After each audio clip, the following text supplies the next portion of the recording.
Hordoftoota keenya akkam jirtu? Bakka geeruu YouTube keenyaatti nagaan dhuftan isiniin jenna. Har'a immoo kan wajjin ilaallu sagalee irra butaa yookiin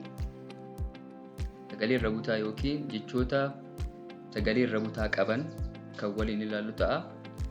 Fakkeenya akka nu ta'u jechoota sagal bakka kanaa qabna. Jechoota sagalee irra butaa qaban yookiin jecha keessatti irra butaatu jira kan jennu dubbifamaan garaagara yookiin dubbifamaan adda addaa lama walitti taanee argamnaan. Randeebi'a dubbifamaan adda addaa dubbifamaan garaagara lama walitti taanee jecha sana keessatti argamnaan jechi sun sagalee irra butaa qaba yookiin jechi sun sagalee irra butaa irraa ijaaramee jechuu dandeenya. Jechi duraas kan qabnu jecha arba jedhudha. Arba jecha arba jedhu akkuma argitan qubee aadhaan eegala. Taanee raa baa haadha. Raa fi baan walitti taananii galan bakka kanatti arba jenna. Yeroo jecha kana arba jennee waamnu akkuma argitan raa kana raa jennee guunnee waamnu. Maaliif fuuldura isaa dubbachiistuun hin jirtu, dubbifamaa baatu jira malee. Kanaaf sagalee r nu kenna. Sagaleessinee dubbachiistuun akka waan bira jirutti raaree jennee dubbisnu akka dubbachiistuu shanan bira jirutti ilaalle. Garuu dubbachiistuu itti sagalee siqu arganna jechuudha. Raa kanarraa arba jennee dubbisna jechuudha. Raaf baa yeroo walitti taanan yeroo hunda dubbifamaa duraatu irra butaadha jedhama. Maaliif yeroo dubbisnus guunneen dubbisnu arba jenna. Kanaaf raan kun irra butaadha jedhama jechuudha.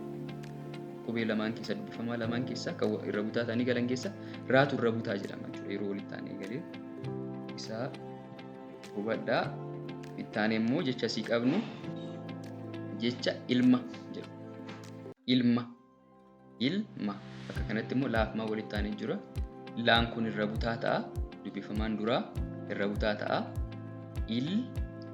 Sagalee l jedhu nu kenna. Ilma jennee dubbisna jechuudha. Ittaanee immoo gorsa. R sagalee nu qabna. Kun gorsa jenna. Bakka kanattis garba jennee dubbisna. Bakka kanattis qeensa jennee dubbisna. Naa kana guunnee naa jennee dubbisnu. Maaliif fuuldura isaa dubbifamaa isaatu jira malee dubbachiistuun hin jirtu. Kanaaf irra butaa ta'a jechuudha. Dubbifamaa garaagaraa lamatu walitti taane waan ta'eef dubbifamaan dura irra butaa ta'a. Sagalee n nu kenna jechuudha. Qubeen naan kun sagalee n nu kenna. Ntu jira jechuudha. Qeensa jennee dubbisna jechuudha. Bakka kanattis wal fakkaataadha. Jirbii jennee dubbisna. Iddoo kanatti immoo harka jennee dubbisna. Bakkee kanatti urjii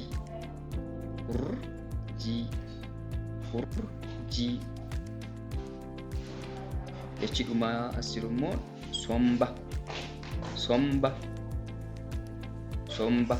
jennee dubbisna. Sagalee m nu kenna jechuudha. Bakka irra butaa ta'ee bifamaan garaagaraa lama walitti taanee waan galeef somba sagalee m jedhu nu kenna. Somba amma sa'a oomaa kana akka sagalee tokkotti dubbisna. Dhumarratti ba'aa bakka tokkotti dubbisne somba jennee waamna jechuudha. Sagaleen irra butaan kana fakkaata. Chaanaalii keenya subscribe gochuu, like gochuun dagatinaa. Hiriyoota keessaniif namoota kaan akka qaqqabu share godhaa.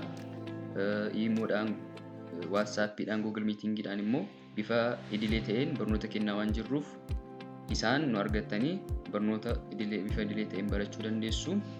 Jabaadhaa.